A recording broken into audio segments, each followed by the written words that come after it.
America में banking संकट यानी बैंकिंग क्राइसिस गहराने लगा है और इस क्राइसिस से बचने के लिए तमाम प्रयास भी किए जा रहे हैं। इसके बावजूद स्थिति में कोई बदलाव नहीं देखने को मिल रहा है। पहले सिलिकॉन वैली और फिर सिग्नेचर बैंक पर ताला लगने के बाद फर्स्ट रिपब्लिक बैंक का भी हाल बुरा है। आज एक खबर आई जिसके बाद फर्स्ट रिपब्लिक बैंक का शेयर 20% तक टूट गया। अब क्या है ये पूरी खबर, विस्तार से समझने की कोशिश करते हैं। असल में अमेरिकी फर्स्ट रिपब्लिक बैंक के डिपॉजिट में $100 बिलियन से ज़्यादा की गिरावट आ गई है।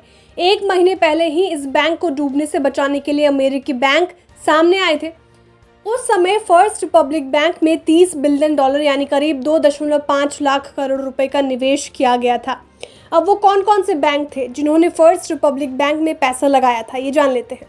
अमेरिका के फर्स्ट रिपब्लिक को डूबने से बचाने के लिए अमेरिका के 11 बड़े बैंक सामने आए थे। इन 11 बैंकों में JP Morgan, city group, bank of America, Wells Fargo, Morgan Stanley, US bank Corp, east financial और पीएनसी फाइनेंशियल के नाम शामिल हैं। अब इन बैंकों ने कितना पैसा फर्स्ट रिपब्लिक बैंक में लगाया था, ये जान लेते हैं। JP Morgan, bank of America, city group और वेल्स फार्गो ने $5 बिलियन, तो गोल्डमैन सैच और मॉर्गन स्टैनली ने $2.5 बिलियन।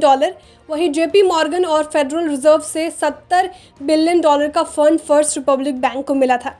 यानी Bank of America Corp, Citigroup Inc, JP Morgan ट्रेस एंड कंपनी और वेल्स फार्गो एंड कंपनी सहित अमेरिकी बैंकिंग जायंट्स के कंबाइंड डिपॉजिट में $30 बिलियन की लाइफलाइन मिलने के बावजूद पहली तिमाही में फर्स्ट रिपब्लिक बैंक का डिपॉजिट 176.43 बिलियन से गिरकर 104.47 बिलियन पर आ गया। बता दें, फर्स्ट रिपब्लिक बैंक का पिछले साल की चौथी तिमाही में डिपॉजिट 176.43 बिलियन था।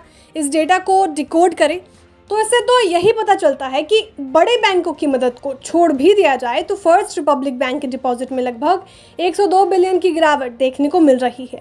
अब इस पूरे प्रकरण पर फर्स्ट रिपब्लिक बैंक के सीईओ ने क्या कहा, ये जान लेते हैं।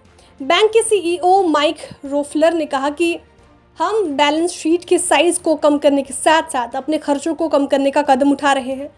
बैंक अब अपने खर्चों को कम करने के लिए अपने स्टाफ के टोटल स्ट्रेंथ में से 25% लोगों को निकालेगी। इसके साथ ही फर्स्ट रिपब्लिक बैंक अपने इंश्योर्ड डिपॉजिट राशि को बढ़ाएगी और फेडरल रिजर्व बैंक से उधार लेने में कमी करेगी। अब जाते जाते इस अमेरिकी संकट से भारतीय बैंकों पर क्या असर होगा, ये जान लेते हैं।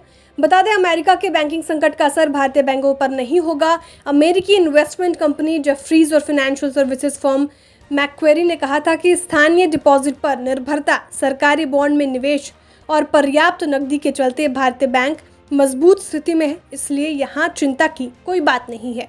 Bureau report, बिस्तक।